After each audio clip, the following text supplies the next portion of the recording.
जे पॅकेज जाहीर केलं होतं हे मिळालंय का आणि कुठपर्यंतची जी परिस्थिती आहे ती सांगा. काय झालंय, पॅकेज हा 3 अक्षरी जादुई शब्द अलीकडच्या काळामध्ये लोकांसमोर आणि शेतकऱ्यांसमोर आणला जातोय. खाली उतरून आज खरी परिस्थिती काय आहे हे बघणं आवश्यक आहे.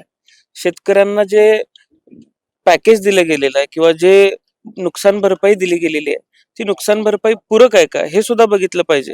त्यामुळे निव्वळ पॅकेजच्या नावाखाली, निव्वळ पॅकेज सारख्या शब्दाच्या ओझ्याखाली शेतकऱ्यांना चिरडण्याचं काम शासनानं करू नये. आणि त्या उलट आज शेतकऱ्यांची परिस्थिती अत्यंत दयनीय झालेली आहे. शेतकऱ्यांचं जीवनमान उंचवण्याचं धोरण अद्यापही केंद्र शासनाचंही नाही आणि राज्य शासनाचंही नाही. त्यामुळे दूरगामी विचार करून शेतकऱ्याचा विचार शासनानं केला पाहिजे, अशी प्रमुख मागणी 293 अन्वये मी करणार आहे. मदतीसाठी केवायसी हे महत्वाचं आहे असं म्हटलं जातंय. आपल्या जिल्ह्यातली नेमकी केवायसी संदर्भातली परिस्थिती काय आहे?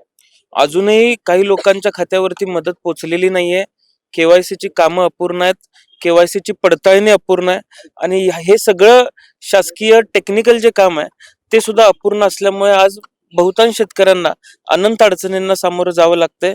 आम्ही केवायसीच्या संदर्भामधली मागणी सुद्धा कृषी मंत्र्यांसमोर करणार आहे. खरं तर विविध योजनांची घोषणा तर झाली, मात्र सरकारची तिजोरीत नेमकी परिस्थिती काय आहे आणि त्यामुळेच ह्या सगळ्या मदती पोहोचण्यासंदर्भात उशीर होतोय. तर ज्या पद्धतीचं निधी वाटप झालेलं आहे, किंबहुना 31,000 कोटीचं पॅकेज आज माउंटिंग तेवढे 31,000 कोटीचं होतंय का, प्रत्यक्ष मदत शेतकऱ्यांना किती पोहोचणार आहे, या सगळ्या गोष्टींचा अभ्यास आम्ही आमच्या भाषणामध्ये मांडणार आहे आणि राज्याची खरी परिस्थिती ही लोकांसमोर आणण्याचा प्रयत्न आमच्या सर्वांचा असणार आहे. पुणे जमीन प्रकरणामध्ये पार्थ पवार यांना कोर्टाने प्रकरणामध्ये पोहोचलेली नाहीये. मला वाटतं की टेक्निकली गोष्टींमध्ये कुठेतरी गोष्टी वाढल्या जातात आणि वेळकाढूपणा त्यात होतो. नाही, जी अमाऊंट 31,000 कोटी ही प्रत्यक्ष शेतकऱ्यापर्यंत पोहोचणारच नाहीये. मुळात हा 31,000 कोटीचा आकडा तयार कसा होतोय याचा सुद्धा अभ्यास आपण सर्वांनी केला पाहिजे. 6,500 कोटी ही प्रत्यक्ष मदत कदाचित शेतकऱ्यापर्यंत पोहोचू शकते, इतकंच सध्याचं लिमिट आहे.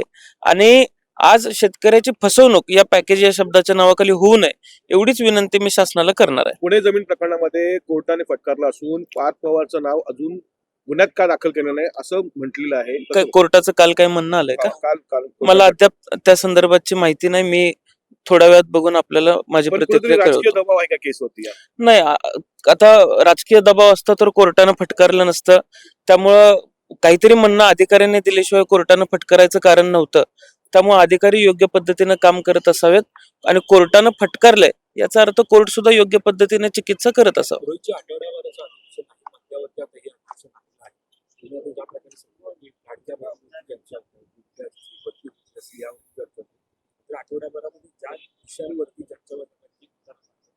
खरं तर अधिवेशन अजून काही दिवस वाढवून मिळायला हवं होतं.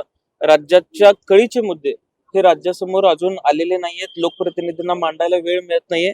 त्यामुळं अधिकचं अधिवेशन थोडंसं मिळालं असतं तर बरं झालं असतं. आभार.